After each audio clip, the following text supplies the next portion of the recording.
Hey everyone, you're watching Ron Explains और आज की वीडियो में हम जानेंगे वेडनेसडे सीरीज का पूरा ब्रेकडाउन। ये एक नेटफ्लिक्स 2022 में रिलीज हुई एक हॉरर सीरीज है। इस सीरीज के टोटल 8 एपिसोड्स हैं। हर एपिसोड की लेंथ ऑलमोस्ट 50 से 55 मिनट्स की है। इस सीरीज के डायरेक्टर हैं टिम बर्टन और इन्होंने और भी बहुत सी फेमस हॉरर फैंटेसी फिल्म्स को डायरेक्ट किया है, जैसे कि Charlie and the chocolate factory, corps bride और बीटलजूस। और इस सीरीज में प्ले किया है जेना ऑर्टेगा ने, जो कि सीरीज की मेन कैरेक्टर है, और एमा मेयर, हंटर डोहन, क्रिस्टीनिया और विलियम होस्टन जैसे फेमस एक्टर्स ने। So without any further waiting let's begin. तो हमें शुरुआत में एक लड़की दिखाई जाती है जो कि हाई स्कूल स्टूडेंट है और वो सबसे अलग लग रही होती है as compare to all students. और फिर वो एक लॉकर को खोलती है और उसमें एक लड़का होता है जो कि इस लड़की का भाई है। इस लड़की का नाम है वेडनेसडे एडम्स। तो वो उससे पूछती है कि ये किसने किया, जिस पर वो कहता है कि मुझे नहीं पता। तो वो उससे कहती है कि इमोशन सिखाना कमजोरी है। और फिर अचानक से वेडनेसडे को कुछ अजीब सा विजन दिखाई देता है जिसमें उसे नजर आता है कि किस तरह कुछ लड़कों ने उसके भाई को बुली किया और उसके भाई का नाम है बक्सली एडम। और वो उससे पूछता है कि तुम्हें क्या हुआ। तो वो सोचती है कि नहीं, इसे बताना ठीक नहीं होगा कि मुझे कुछ दिनों से कुछ अचानक से विजन्स दिखाई देते हैं। तो वो कहती है कि मैं उन्हें देख लूंगी। और फिर वो सीधा उनके पास चली जाती है। वो के पूल में प्रैक्टिस कर रहे होते हैं। तो वो उसे देखकर उसका मजाक उड़ाने लगते हैं। और फिर वेडनेसडे पूल में पिराना फिश डाल देती है और पिरानास उस लड़के को काट लेते हैं। और फिर सीन चेंज होता है और हमें वेडनेसडे और उसके पेरेंट्स दिखाई जाते हैं। वेडनेसडे के फादर का नाम है गोमेस एडम्स और मदर का नाम है मोर्टिशिया एडम्स। तो गोमेस कहता है तुम देख लेना, तुम्हें नेवरमोर से प्यार हो जाएगा। तो मोर्टिशिया कहती है ऑफ कोर्स हो जाएगा, वो स्कूल इसके लिए परफेक्ट है। तो वेडनेसडे कहती है क्यों? क्योंकि वो आपके लिए परफेक्ट था, तो मुझे आपके रास्ते पर नहीं चलना। तो उसकी मदर कहती है कि मेरा मतलब था कि तुम्हें पहली बार तुम्हारे जैसे दोस्त मिलेंगे। और गोमेस बताता है कि नेवरमोर दूसरे स्कूल्स की तरह नहीं है,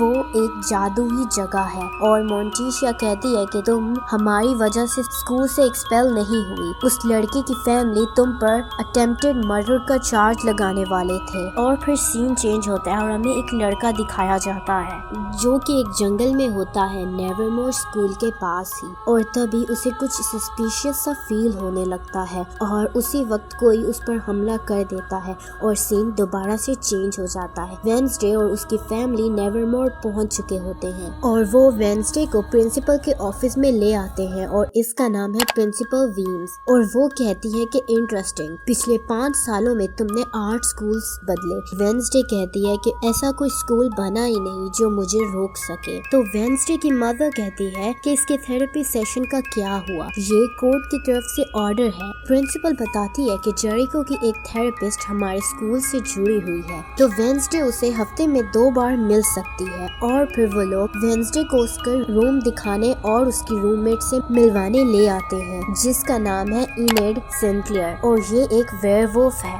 और फिर प्रिंसिपल वीम इनेड को वेडनेसडे को स्कूल दिखाने के लिए कहती है। और फिर इनेड बताती है कि नेवरमोर 1791 में खोला गया था हम जैसे आउटकास्ट्स को पढ़ाने के लिए। यहाँ आउटकास्ट के बहुत सारे फ्लेवर्स हैं, पर 4 सबसे ज्यादा फेमस हैं, फंक्स, स्टोनर्स, फर्स एंड स्केल्स। तो वो उसे फंक्स दिखाती है यानी वैम्पायर्स, और फिर फर्स यानी वेयरवुल्फ, और बताती है कि ये स्केल्स हैं यानी सायरेंस। और वो कहती है कि ये बियांका बार्ले है, नेवरमोर की इकलौती रॉयल पर्सनालिटी। और वो बताती है कि वो एक्सेवियर थॉर्प्स को डेट कर रही थी जो कि एक रेवन आर्टिस्ट है, पर इस सेमेस्टर की शुरुआत में उनका ब्रेकअप हो गया। और फिर वहाँ एजेक्स आ जाता है जो कि एक गॉर्गन है और वो वेडनेसडे को black and white Instagram filter बोलकर वहाँ से चला जाता है। और फिर वेडनेसडे अपनी फैमिली को बाय कहने बाहर आती है और उसकी मदर कहती है तुम यहाँ से भागने की कोशिश मत करना। पर वेडनेसडे कहती है कि इस टीनेज प्रिजन से मैं बहुत जल्द ही भाग जाऊंगी।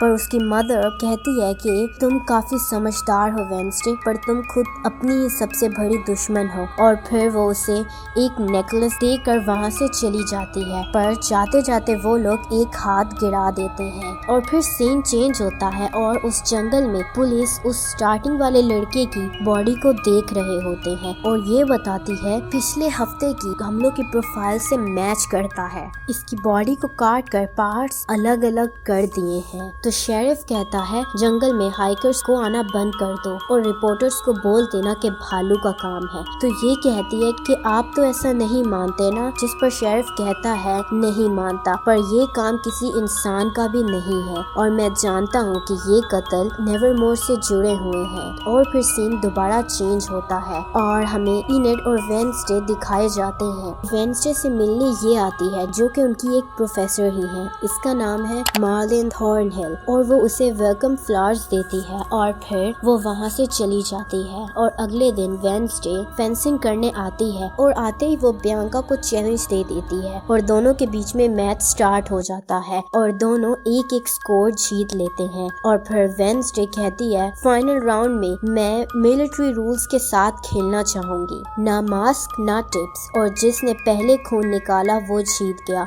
और फिर मैच स्टार्ट होता है और बियांका जीत जाती है। इसके बाद वेंसडे को बैंडेड लगती है और वहाँ उसे रॉबिन मिलता है और जब वेंसडे वापस जा रही होती है उसके ऊपर इस तरह ये बड़ा स्टैचू गिरने लगता है, पर एक्सेवियर आकर उसे बचा लेता है और वेंसडे बेहोश हो जाती है। और जब उसे होश आती है तो वो उससे पूछती है कि तुमने मुझे क्यों बचाया, जिस पर एक्सेवियर कहता है कि मेरा फर्ज था। वेंसडे कहती है कि हर आदमी की तरह तुम्हें भी लगता है कि मैं तुम्हारे इस हरकत के बाद तुम्हारी शुक्रगुजार होकर तुम्हारे पीछे पागल हो जाऊंगी, तुम्हें मुझे बचाने की कोई जरूरत नहीं थी। तो एक्सेवियर कहता है कि क्या तुम्हें उस पत्थर के नीचे आकर मरने देना चाहिए था। तो वो बोलती है मैं अपने आप को बचा सकती थी। तो वो कहता है कि मैंने सिर्फ तुम्हारा एहसान उतारा है। पिछली बार जब हम मिले थे तो मैं 2 फुट कम और 20 किलो ज्यादा था। वेंसडे पूछती है कि हुआ क्या था। तो वो बताता है कि मेरी गॉड मदर का फ्यूनरल था और वो तुम्हारी ग्रैंड मदर की दोस्त थी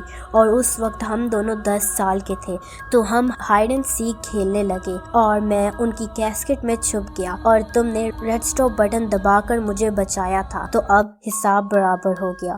और फिर सीन चेंज होता है और वेंसडे अपने रूम में अपनी नोवेल लिख रही हो और तभी उसे कोई आवाज सुनाई देती है और फाइनली वो उस हाथ को ढूंढ लेती है और इस हाथ का नाम है थिंग। और वो उसे पूछती है कि मॉम डैड ने तुम्हें मेरी जासूसी करने के लिए भेजा है। तुम्हारे पास 2 ऑप्शंस हैं। पहला, तुम पूरे सेमेस्टर इस ड्रॉर में बंद रहो या तुम मुझसे वफादारी करो। तो थिंग दूसरा ऑप्शन चूज करता है। तो वो बताती है कि हमारा पहला मिशन है इस टीनेज जेल से भागना। तो वो उससे पूछता है कि कोई प्लान है। वो बताती है कि हाँ प्लान है। और फिर दोबारा सीन चेंज होता है और प्रिंसिपल वेंसडे को थेरेपी सेशन के लिए जेरिको सिटी ले आती है। और फिर वेंसडे मिलती है थेरेपिस्ट से जिनका नाम है डॉक्टर वेल रिकेनबॉर्ड, जिसमें वेंसडे उनकी हर सवाल का उल्टा ही जवाब दे रही होती है। और फिर वो उसे रेस्ट रूम यूज करने के लिए पूछती है और डॉक्टर उसे परमिशन दे देती है। और जैसे ही वो रेस्ट रूम में पहुंचती है वो विंडो को अनलॉक कर वहां से भाग जाती है और जाते जाते वो एक आदमी से टकरा जाती है और टकराते ही उसे फिर से विजन दिखाई देता है। उसे दिखाई देता है कि इस आदमी का एक्सीडेंट होने वाला है और उसकी गर्दन टूट जाएगी, पर वो उसे इग्नोर करके एक कैफे में चली जाती है और इस लड़के से मिलती है और इसका नाम है टाइलन गैल्पिन और उसे कहती है मुझे एक्सप्रेसो के 4 शॉट्स चाहिए। तो वो बताता है कि हमारी एक्सप्रेसो मशीन खराब हो गई है। तो वेंसडे पूछती है कि इसे क्या हुआ। तो वो बताता है कि मुझे नहीं पता और इसके ठीक करने के इंस्ट्रक्शंस भी इटालियन में है। तो वो उससे इंस्ट्रक्शंस मेन्यू लेती है और कहती है कि मैं तुम्हारी मशीन ठीक करूंगी और तुम मेरे लिए एक कॉफी बनाओगे और एक टैक्सी मंगवाओगे। तो वो बताता है कि यहाँ जेरिको में टैक्सीज नहीं होती तो उबर मंगवा लो। पर वेंसडे कहती है कि मेरे पास फोन नहीं है, मैं टेक्नोलॉजी यूज नहीं करती। तो वो पूछती है कि यहाँ कोई ट्रेन स्टेशन होगा। जिस पर टायलर कहता है कि हाँ है और यहाँ से आधा घंटा लगेगा वहाँ पहुँचने के लिए, और फिर वो मशीन ठीक कर देती है। तो वो उसे कहता है क्यों ना तुम्हारी मदद के बदले मैं तुम्हें खुद ही ट्रेन स्टेशन छोड़ दूं। तो वो मान जाती है, जिस पर वो उसे 1 घंटा वेट करने के लिए कहता है। और दूसरी तरफ डॉक्टर और प्रिंसिपल को भी पता चल जाता है कि वेडनेसडे भाग गई है, और तभी ये 3 लोग अंदर आते हैं और कहते हैं कि ये तुम्हारी सीट नहीं है, और फिर वो वेडनेसडे के साथ बदतमीजी करने लगते हैं, जिस पर वेडनेसडे उन तीनों को मजा चिखा देती है। और तभी वहाँ शेरिफ भी आ जाता है, और टायलर शेरिफ का ही बेटा है। तो वो पूछता है कि यहाँ क्या हो रहा है। टायलर बताता है कि ये कस्टमर के साथ बदतमीजी कर रहे थे, जिस पर इन्हें इसने सबक सिखा दिया। और तभी वहाँ प्रिंसिपल भी आ जाती है और वो कहती है सॉरी, ये यहाँ गलती से आ गई और चलो एडम्स यहाँ से चलें। तो शेरिफ उसे रोक कर पूछता है कि क्या तुम गोमेस एडम्स की बेटी हो। तो वो हाँ बोलती है, जिस पर शेरिफ कहता है कि उसे तो जेल में होना चाहिए था मर्डर करने के लिए। और जब वो लोग रास्ते में होते हैं तो उन्हें एक एक्सीडेंट दिखता है। प्रिंसिपल कहती है कि काश आदमी बच गया हो। तो वेडनेसडे बोलती है कि नहीं बचा, उसकी गर्दन टूट गई और वो मर गया। प्रिंसिपल पूछती है कि तुम्हें कैसे पता चला, और सीन चेंज हो जाता है। वेडनेसडे इस चीज को बचा रही होती है और खत्म करने के बाद इनेट पूछती है कि तुमने इतने बड़े वायलन को बाहर कैसे निकाला, और दूर से कुछ वुल्फ्स की आवाज आ रही होती है। तो वेडनेसडे पूछती है कि तुम वुल्फ क्यों नहीं बनती। इनेट बताती है कि मैं नहीं बन सकती, मैं सिर्फ इतना ही कर सकती हूँ, और वो रोने लगती है। तो वेडनेसडे कहती है कि क्या तुम्हें अपना रूम वापस चाहिए, तो मुझे बताओ कि अपना कंप्यूटर कैसे यूज करते हैं। और फिर वो थैंक के हाथों अपना नंबर टायलर को भिजवाती है, और टायलर उसी वक्त वेडनेसडे को कॉल करता है। तो वो पूछती है कि क्या तुम अब भी मेरी मदद करोगे, इस वीकेंड हार्वेस्ट फेस्टिवल है और सबकी अटेंडेंस जरूरी है और मैं वहाँ से भागूंगी। अगर तुम मुझे ट्रेन स्टेशन पहुँचा दोगे तो मैं तुम्हें अच्छा इनाम दूंगी। और फिर फेस्टिवल स्टार्ट होता है और प्रिंसिपल की नजर सिर्फ और सिर्फ वेडनेसडे पर ही होती है, और वेडनेसडे इसको पैसा देकर प्रिंसिपल का ध्यान भटका देती है और खुद वहाँ से भागकर टायलर से मिलती है। और टायलर कहता है कि जाने से पहले मैं तुम्हें ये देना चाहता हूँ, तुम्हारे डैड की पुलिस फाइल, इसी वजह से मेरे डैड उनसे नफरत करते हैं। और जब वो लोग कार में बैठने ही लगते हैं तो वही 3 जिन्हें वेडनेसडे ने कैफे में मारा था वहाँ बेसबॉल बैट्स लेकर आ जाते हैं, और वेडनेसडे और टायलर भागने लगते, और भागते भागते वो रोविन से टकरा जाती है और उसे विजन दिखता है कि रोविन अभी मरने वाला है। तो तभी रोविन जंगल में भाग जाता है और वेडनेसडे उसका पीछा करने लगती है। तो रोविन उससे पूछता है कि तुम मेरा पीछा क्यों कर रही हो, जिस पर वेडनेसडे कहती है कि रोविन तुम खतरे में हो, यहाँ से वापस चलो। पर वो कहता है कि खतरे में मैं नहीं बल्कि तुम हो, और वो उसे अपनी पावर यूज करके इस तरह ट्री के साथ पिन कर देता है। वो कहती है कि रॉन तुम ये क्या कर रहे हो। वो कहता है कि मैं सबको बचा रहा हूँ तुम्हें मार कर। तो वो कहती है कि क्या वो स्टैचू भी तुमने ही गिराया था। वो बोलता है हाँ। फिर रोविन उसे एक फोटो दिखाता है और कहता है कि इस फोटो में जो लड़की है वो तुम हो। तो वो कहती है कि तुम एक फोटो की वजह से मुझे मार दोगे। रोविन कहता है कि ये तस्वीर मेरी माँ ने 25 साल पहले बनाई थी जब वो नेवरमोर में पढ़ती थी, और उन्होंने मुझे मरने से पहले बताया था कि इस लड़की को रोकना मेरे हाथों ही लिखा है, क्योंकि वो नेवरमोर आते ही सबको और सब कुछ तबाह कर देगी। और फिर रोविन उसका गला दबाने लगता है और तभी पीछे से अचानक मॉन्स्टर आकर रोविन को मार देता है, पर वो वेडनेसडे को छोड़कर वहाँ से भाग जाता है और रोविन फाइनली मर जाता है। वेडनेसडे उस पेज को ले लेती है और फिर सीन चेंज होता है और वेडनेसडे कहती है कि मेरे मॉम डैड ने सच कहा था, इस स्कूल में काफी मजा आने वाला है। और यही एपिसोड 1 की एंडिंग हो जाती है। आई होप कि आप लोग को मेरी एक्सप्लेनेशन अच्छी लगी हो। अगर आप चाहते हो कि मैं एपिसोड 2 जल्दी से जल्दी लाऊं तो वीडियो को लाइक और चैनल को सब्सक्राइब जरूर कीजिएगा। मैं मिलती हूँ आपको इसी तरह की नेक्स्ट वीडियो में। Thanks for watching.